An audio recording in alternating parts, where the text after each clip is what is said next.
Salam,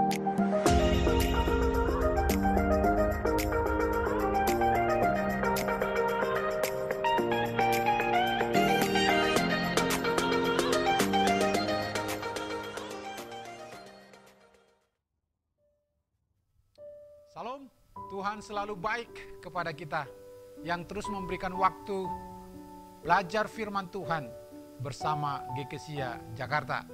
Hari ini kita akan membahas mengabdi pada Allah, Matius 6 ayat 19 sampai 24. Saudara, Allah tidak sebanding dengan harta atau uang.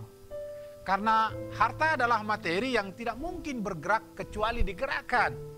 Sedangkan Allah adalah pencipta dari materi yang menggerakkan ciptaan dan tidak mungkin digerakkan oleh ciptaan.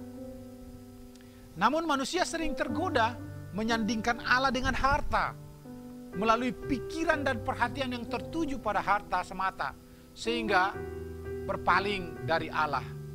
Itulah sebabnya Tuhan Yesus berkata bahwa kita tidak dapat mengabdi kepada dua tuan.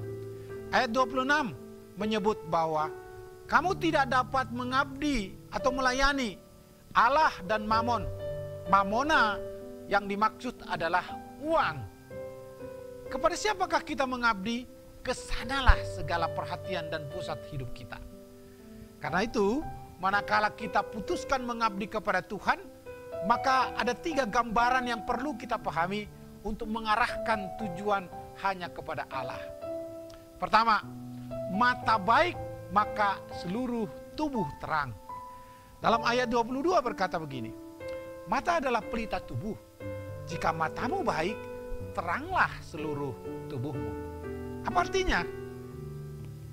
Mata menjadi penerang bagi jalan kita. Jikalau mata kita baik, maka baik pula lah kita berjalan. Namun jikalau mata kita tidak baik, maka gelaplah jalan yang akan kita hadapi. Gambaran ini menekankan bahwa terang atau gelapnya jalan kita tergantung kepada siapa yang memimpin kita. Jikalau Tuhan yang memimpin langkah kita, maka teranglah jalan tersebut. Sebaliknya, jika mamona, uang yang mengarahkan hidup kita, maka gelaplah jalan kita. Jika Tuhan menjadi pusat hidup kita, maka kita akan dituntun berjalan dalam kebenaran. Tentunya pasti kita tidak akan tersesat. Karena itu, biarlah hidup kita terarah pada tujuan Allah saja, sehingga kita berjalan dalam kebenaran. Kedua, mengumpulkan harta di sorga. Ayat 22 berkata, tetapi kumpulkanlah bagimu harta di sorga. Di sorga ngengat dan karak tidak merusakkannya, dan pencuri tidak membongkar dan mencurinya. Mengumpulkan harta di sorga adalah kiasan yang menggambarkan upaya dan tindakan hidup yang benar di dunia ini sebagai pertanggungjawaban beriman kita kepada Tuhan Yesus.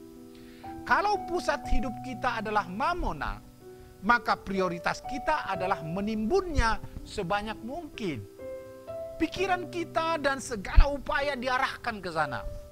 Ukuran keberhasilan kita adalah seberapa banyak mamona yang kita miliki.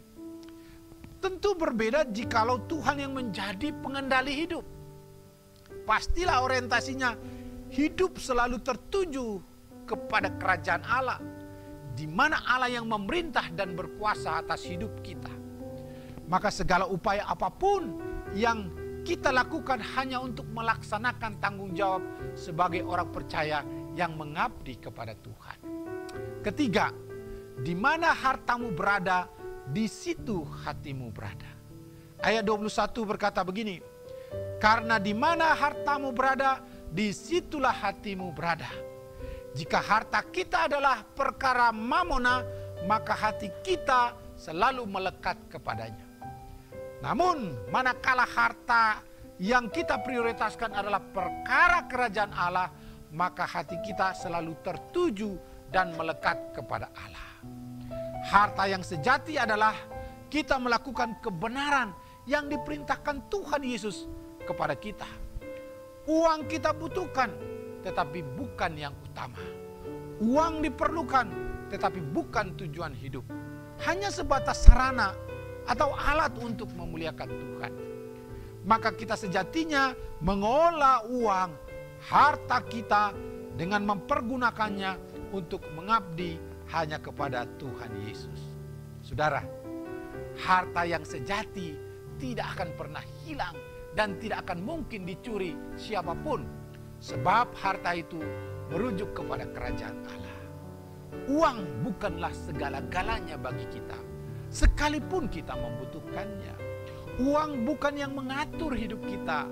Kitalah yang mengaturnya untuk kepentingan pengabdian Tuhan. Amin. Selamat mengabdi kepada Tuhan. Tuhan Yesus memberkati.